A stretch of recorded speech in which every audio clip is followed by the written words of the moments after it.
श्री आजरेकर फडाचे आद्य संस्थापक श्री गुरु बाबासाहेब आजरेकर यांच्या पुण्यस्मरणानिमित्त श्री ग्रंथराज ज्ञानेश्वरी पारायण व नाम संकीर्तन सोहळा दिनांक 2 जानेवारी ते 9 जानेवारी 2025 रोजी स्थळ हुतात्मा स्मारक पलूस।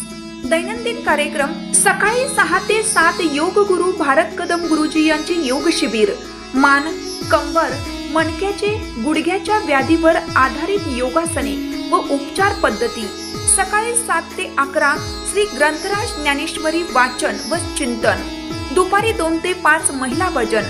सायंकाळी 5:30 ते 6:30 हरिपाठ। रात्री 7 ते 9 कीर्तन। हरिभक्त परायण गोरखनाथ कुचेकर, तानाजी पाटील, राजूजी सुतार, नामदेव सुतार, सुभाष जाधव, सतीश मोहोळकर, बाळकृष्ण दादा वसंत गडकर। व दिनांक 9 जानेवारी रोजी सकाळी हरिभक्त परायण पांडुरंग कासार यांचे काल्याचे कीर्तन।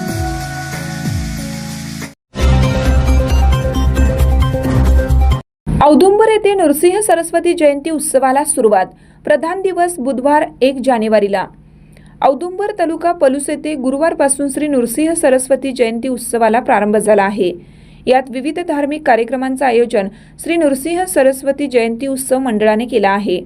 गुरुवार दिनांक 26 डिसेंबर ते मंगळवार दिनांक 31 डिसेंबर पर्यंत होणार आहे।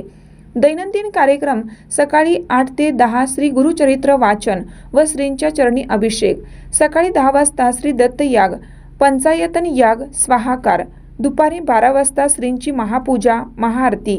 दुपारी 4 ते 6 सांस्कृतिक कार्यक्रम। सायंकाळी 7 वाजता श्रींची धूपारती, पालखी सोहळा व मंत्रपुष्प। पौराहित्य वे.शा.स. रमेश शास्त्री कुलकर्णी डोंबिवली हे करणार आहेत। या जयंती उत्सवादरम्यान सांस्कृतिक कार्यक्रम शनिवार दिनांक 28 डिसेंबर रोजी धनश्री कुलकर्णी पुणे यांचे गायन। रविवारी 29 डिसेंबर रोजी हरिभक्त परायण नंदकुमार बुवा कर्वे पनवेल यांचे सुश्राव्य कीर्तन। सौ मधुरा सोहनी पनवेल यांचे गायन। सोमवार व मंगळवार दिनांक 30 व 31 डिसेंबर रोजी हरिभक्त परायण संदीप बुवा मांडके पुणे यांचे कीर्तन।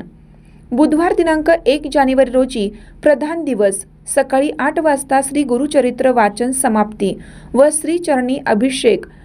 10 वाजता श्री दत्त याग स्वाहाकार पूर्णाहुती। सकाळी 10:30 ते दुपारी 12 वाजता हरिभक्त परायण वासुदेव जोशी औदुंबर यांचे जन्मकाळाचे सुश्राव्य कीर्तन। दुपारी 12 वाजता श्रींचा जन्मकाळ, श्रींची महापूजा, महाआरती। दुपारी 1 वाजता महाप्रसाद। सायंकाळी 7 वाजता श्रींची धूपारती, पालखी सोहळा संपन्न होणार आहे।